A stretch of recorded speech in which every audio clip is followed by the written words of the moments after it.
Hi Witchlings, welcome back to my channel. It's Chaotic Witch Aunt. I hope everyone is having a fantastic day today. You will be seeing this on Wednesday, December 2nd, and I have some fantastic announcements. I didn't post last week because it was harvest, and I was kind of like taking a break that week. But this week we have a lot of stuff going on. I have launched my Patreon, which you can find down in the links below in my socials. And right now we only have one tier, which is the Pleurotus Populinus. It comes with the book club, our Discord, along with monthly discount codes to our merch site, which is launching tomorrow. Patreon right now is $12 a month. We will be coming out with more tiers, including a less expensive tier, tier 1, and 3 more expensive tiers. And those will be coming out in the next couple weeks. They're all named after mushrooms native to Pennsylvania, because why not? In the same vein, I mentioned we have a merch store tomorrow. I actually am kind of waiting to reveal, the designs to everyone. We have 2 designs dropping tomorrow, 2 designs dropping the next week, and then 1 design dropping the week after that. So the next 3 weeks, there is new merch coming out on my site, and we're going to be having hoodies. The first drop is a hoodie in 2 colors, a t-shirt in 2 colors, and bags. The sizes are small to 2XL in hoodies and small to 3XL in t-shirts.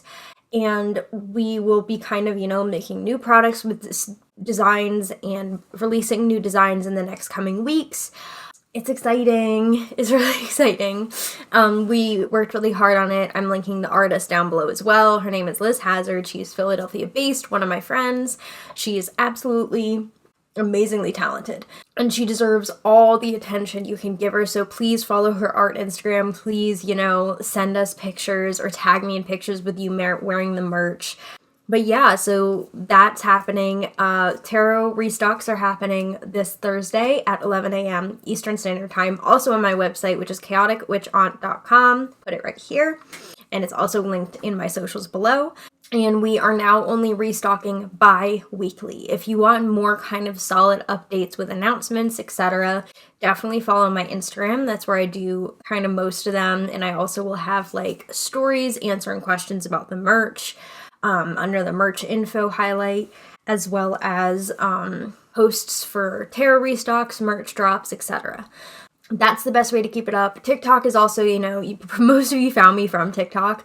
A fantastic platform to keep up with me and what I'm doing, vlogging, etc., because most of my videos are more short-form vlogs or short-form comedy. But TikTok does suppress any kind of announcements like that, which is why I usually recommend Instagram, Twitter, which both are in my link tree. We're also going to have a little merch tab in my link tree, or you can go to my Instagram link in bio. Anyways, those are our announcements for today. Really exciting. And today we are going to be talking about divination. This is going to be part 1 to divination. I really only use tarot cards. We also can talk about ceromancy, which is wax reading and candle flames. We could talk a little bit about scrying, pendulums. I don't know anything about bone throwing quite yet. But basically in this one, part 1 for divination, we are going to be talking about why we divine, what does it mean, and what's the difference between a tarot and an oracle deck, which are really great questions to talk about. Starting off, we're going to talk about why we divine. A lot of people ask, where's the best place to start witchcraft? Where do we start? I have kind of this series set up to give you those beginner aspects. For me, divination is one of the main things I do. I run a tarot reading business. It is very much ingrained into my life, and it doesn't mean that you have to do forms of divination, but some level of divination is needed in order to commune with the divine, hence the word divination.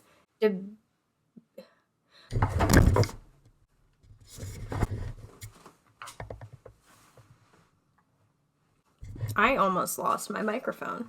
So, why do we divine? Why do we do divination? We use divination not only to commune with our higher selves, but to commune with higher beings. We use it to gain some insight into a situation, to hear from our ancestors, our spirit guides, and the other side of the realm. Tarot, one of my clients mentioned this the other day, and I actually really like it. Tarot is basically a litmus test. Tarot pulls not necessarily what you don't know, but what you already know and are choosing not to look at. It reads your energy, it picks up on what you're dealing with, and then the reader interprets. Which is why sometimes the readings are very general and sometimes the readings are very specific. A part of being a tarot reader and using divination is being able to understand your own biases and kind of subtracting them out of the reading. So I am constantly kind of, coming to terms with how my biases affect my tarot readings. What am I seeing that maybe I'm projecting onto the person? And that's something that's really interesting too, is because a lot of the times we feel like we can read other people's energy, but it's really us projecting our own feelings onto others. There are many, many, many, many different forms of divination that have been done throughout the centuries. There's, the little rods that go like this.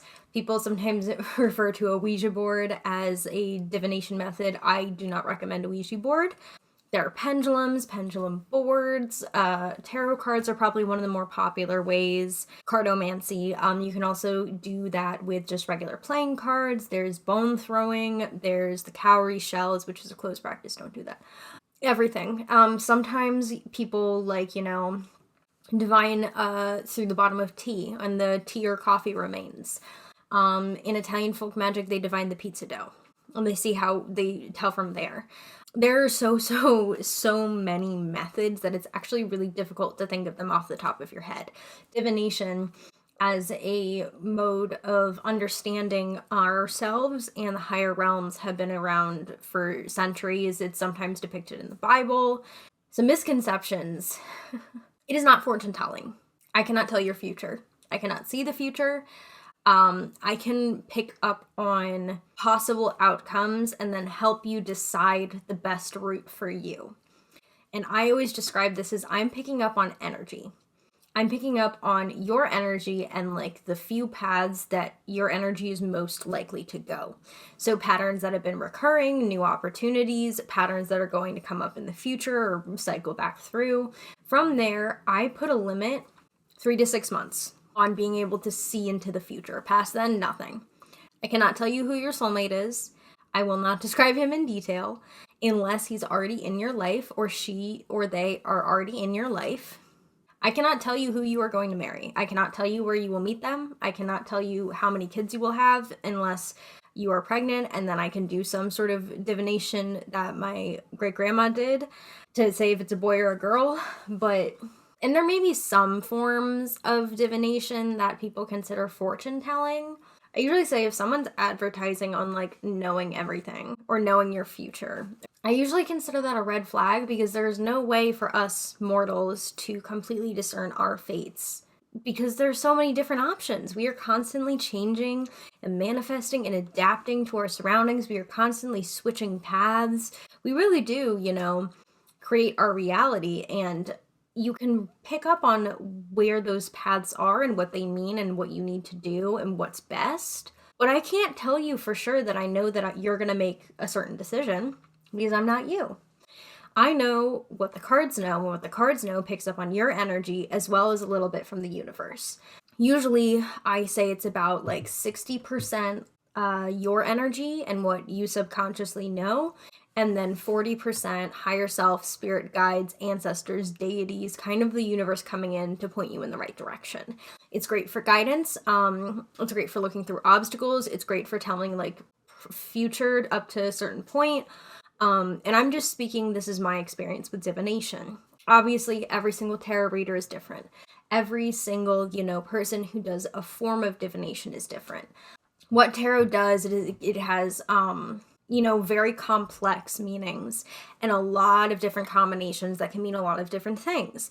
In the same way that when you're throwing bones, there are a lot of different things that can mean different ways. And pendulums are more simple. Yes, no. Yes, no, maybe. But, there is the understanding of divination to an extent has its limits, like everything else. So starting off with tarot and then tarot versus oracle. Oracle cards are also a form of cardomancy. Tarot has 78 cards. It has the minor arcana, which is 1 through 10, and then the court cards, the page, the knight, the queen, and the king, in 4 suites. The wands, the cups, the pentacles, and swords. From there, there's 0 to 21 in the Major Arcana, which includes cards like the Tower, the World, the Fool, the Moon, the Sun. We typically see Minor Arcana as minor life events, day-to-day mundane realities, whereas the Major Arcana usually references something more divine or spiritual. I usually pull Major Arcana and see deities within them, or spirit guides. That is how deities present to me through certain Major Arcana cards that they are attached to. Minor Arcana, the court cards, the Queen, the King, are usually people, mortals. Or sometimes spirit guides, but I usually see them as like mortal energies rather than divine energies.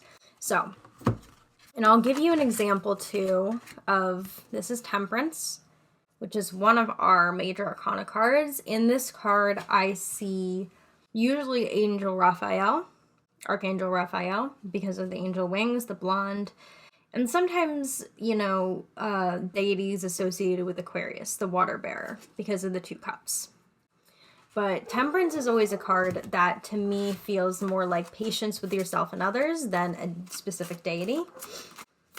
Let me know if you have a specific deity that you associate with Temperance. So I'm going to give you an example of how I read these cards. And this is using a very basic Rider-Waite deck. They have basic illustrations. So the first card I pulled is the 4 of Cups. The 4 of Cups has to do with apathy, and imagery is really important in the tarot. We have 3 cards in the front, 4th card right there, and he's ignoring the 4th card. When I see this, I usually see someone ignoring an emotional situation. The reason I say emotional is because the cups refer to water, which is emotions, versus the wands being action and fire, the swords being mental thought forms, air, and the pentacles being earth. In the same vein, numerology is really important. So all the 2s have similar ideas, the 7s, 4s, the 1s. Numerology is very expansive. How I read, I usually do 1 card, and I'll usually do other decks as well. So I have 3 cards in 1 deck, which is the Rider-Waite. The 4 of Cups upright, the 2 of Wands reversed, which is inability to move forward and inability to travel, whether that's physically, mentally, emotionally, and the 7 of Pentacles reversed, which to me is impatience or inability to wait for something to come to fruition.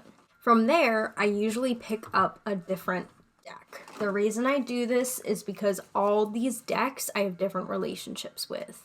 These decks have different imagery than the Rider-Waite versus the Modern Witch takes a spin on the Rider-Waite imagery, whereas some things use completely different ideas. In this one, they even change up the Pentacles, Wands, Swords, and Cups. Rods for Wands, Blades for Swords, I think it's Coins for Pentacles, and Elixirs for Cups. So, now I have 3 clarifiers on top of my other cards. 3 of Swords, King of Rods, 7 of Swords. When looking at these cards, I usually read them together. So, 4 of Cups paired with the 3 of Swords tells me that this cup in particular holds a certain amount of pain, heartbreak, or anxiety, which is why he's ignoring it. It's physically painful for him to look at it, and that's why he's ignoring it. There's a fear or an anxiety there. At the same time, this one tells me that although this person is confident in their actions, they're charismatic, there's still something blocking them. And because both of these kind of point in the direction that this person should be able to, but they're not, I'll probably pull another card to clarify what is stopping them. This is the impatience on something being sown, reaping what you sow, and this is a sneaky card. I read this as someone lying to themselves about how much they want something, how patient they can be, what they want something to be, expectations. Yeah, so that's just a very basic structure. Now, I'm a very intuitive reader. I read kind of based on what I feel, where I go from there, etc. A lot of people like to use spreads. So in that situation, this would be past, present, future. There's many different spreads, including the Celtic Cross, ones that people came up with. For me, I just kind of go with my gut and read the energy from the cards and the kind of combinations more than I read the spreads. I find them to be limiting to myself. That's not the same with everyone, and that's okay. So from there, all tarot has this structure. Even if they deviate in artistry or kind of interpretation from the original Rider-Waite structure, they still have that structure. There's still 78 cards in that deck. From there, we take a look at oracle cards. Oracle cards are basically cards used in cartomancy and divination that are not tarot. They don't have a set structure. They can be any theme, and they aren't following that major arcana, minor arcana rule. A lot of oracle decks come with guidebooks. My 3 that I use are the Goddess Guidance Oracle, which is all different goddesses. I use it to help me establish with clients and myself what kind of goddess is coming forward and whose energy needs to be brought into your life. I have the Nocturna Oracle, which is circled around all nocturnal animals. And it usually has to do very heavily with shadow work, so I'll use it in conjunction to that. And then this is the first oracle deck I ever got. It did not come with a guidebook, so this is a very heavy intuitive deck. To read this deck, you need to rely heavy on imagery. This is the Earthbound Oracle. So I'll show you some cards. This is Cycle. As you can see, it's a snake or a serpent eating itself with the lunar phases overhead. Labor. We have a beehive with honey dripping out. Simplicity. Symbol crescent moon. Nothing more. And one of my favorite cards, Home. We got the tortoise with the bird nest on top. Got wisdom. And then we have elements like fire, water, earth, travel. A really, I think it's 48 cards, a wide variety of cards in this. For me, the way I read my oracle cards is I usually do them in conjunction to tarot. So I ask my deck, I say, hey, I need the obstacles in this person's life. So I usually pull 3. This is a reading for me, by the way, just from these 3 cards. I have Terra, which is earth. Sometimes difficulty in grounding, voice, creativity with the wolf. Someone may be struggling to figure out how they want to express themselves. And then I have failure with the moth, which to me, this card speaks to me because I have a fear of failure, especially with the merch drop tomorrow. Now, in order to do this, I typically go for the very basic Modern Witch or Rider-Waite, so it's very kind of straightforward. Woo, Nelly. All right. So from there, moon in reverse. So I take the meaning of the moon in reverse for me, which to me means basically fear, anxiety, being unable to move forward because of fear. And with the Terra, I usually see this as a grounding card, but to me this now looks like someone is stuck in place. Someone is really firmly in their comfort zone because earth often represents where we feel comfortable, our hearth, and they can't move because of fear. At the same time, someone is not being able to access their creative voice because they're afraid of the change that needs to happen in order for them to get there. And thirdly, Queen of Cups reversed and failure. This could either be failure. Failure comes when you don't listen to your intuition, or someone is afraid of failure because they're not listening to their intuition, and their intuition is telling them it'll be okay. They're overthinking it, so to speak. And that's kind of how I read those.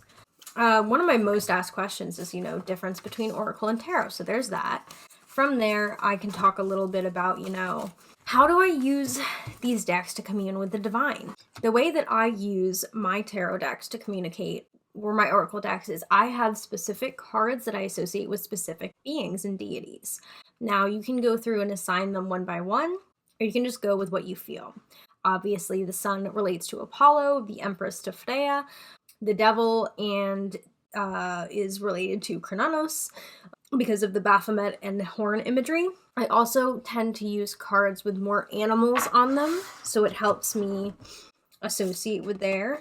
So let's say I have a card that pops up with a hawk on it. A hawk is very, indicative of Freya and one of her animals, same with the ladybug. So I can keep an eye on not only the animals popping up in my animal oracle tarot, but the kind of cards from the major arcana and minor arcana that are popping up. Sometimes I light their candle, set up some protection, and commune with them one-on-one if they need to talk to me. I've had Kronos put out his candle before because he needed to talk to me, and that was fun. Or sometimes I'm just doing a reading for myself and someone comes through. And I would see that by their cards popping up, where it doesn't, and they have that, specific energy attached to it. That feels like a deity. It doesn't feel like it's just a card about a situation. It feels like I feel them attached to it and I feel them in the room with me. It's, like I said, this can sometimes happen when I'm trying to talk with them or when I'm not trying to talk with them. It's the same way for people I'm reading for. People are like, well, I want to see what deities coming towards me. And I'm like, well, listen, they may not come through to me. It's really the entity's choice if they want to pop up and say, hey, here I am, super strongly, and give me specific indicator cards that it's them, and specific, like, kind of send their energy signature through so I can read it. And sometimes, you know, deities don't want to do that. They would rather you figure it out by yourself and not have a reader do it for you. Sometimes, you know, the deity isn't ready to completely show themselves to you yet. Sometimes you're not ready to meet the deity. Spirit guides, ancestors are the same way. Sometimes they want to show up to you in their own time. And me reading your energy may not pick up on them if they don't want to be seen. And I know that sounds stupid, and some people in the comments may say, well, a real reader would be able to tell. Yeah, I mean, I guess to me, I see it as intrusive if an energy is purposefully, like, you know, not popping up and I go poking around in this person's kind of space and energy to see what I can pick up. That's not something I'm comfortable with doing. It's not something that I really want to do. I've never had a problem with reading, you know, energy of deities or spirit guides or ancestors when they want to be seen and they want to talk to me and they want to get a message through. But I don't feel like it's my place, or I don't feel like it's polite to, you know, someone say, well, I feel like there's a deity. I say, okay, I'm not getting any specific cards. And they say, well, can you check again? And then I have to go a layer deeper and then a layer deeper. If the deity doesn't want to show up in the cards, the deity's not going to show up in the cards. They're not going to do anything they don't want to do. In the same way that spirit guides and ancestors won't do anything they don't want to do. It doesn't mean they're not there. It doesn't mean that, you know, they're not around you. It just may mean that they don't have a message for you right now. They don't want to talk to me for whatever reason. That's really all I have for you guys on tarot for, you know, this first part. If you feel like I missed anything, if you have questions, anything like that, leave a comment. Let me know. And if you're looking to learn tarot, I have 3 things for you. 1, Holistic Tarot, the book. 2, practicing every day and really kind of looking at the cards not necessarily as what everyone else says they mean, but what they mean to you and what certain combinations mean to you. 3, my friend Tired Witch on TikTok and on her website is a fantastic tarot reader. And she also has a book coming out called Magical Tarot, which I'm going to be pre-ordering. I'm very excited about. And I usually say, you know, only get Holistic Tarot, but it's my friend and I love her. And I have no doubt with her expertise that the book is going to be amazing. But yeah, if you have any questions, anything like that, you want me to talk about favorite tarot decks, answer questions, etc., you know, leave me a comment. I'd love to make a video about, like, you know, scary cards, different tarot combinations, misconceptions about tarot, because this really is, you know, my strong suit. But yeah, if you stayed for the entire video, thank you. You can leave a like, subscribe, comment, whatever you want to do. Turn the bell on, but no pressure. I hope you have a great rest of your day. Remember to drink water and don't get too overwhelmed.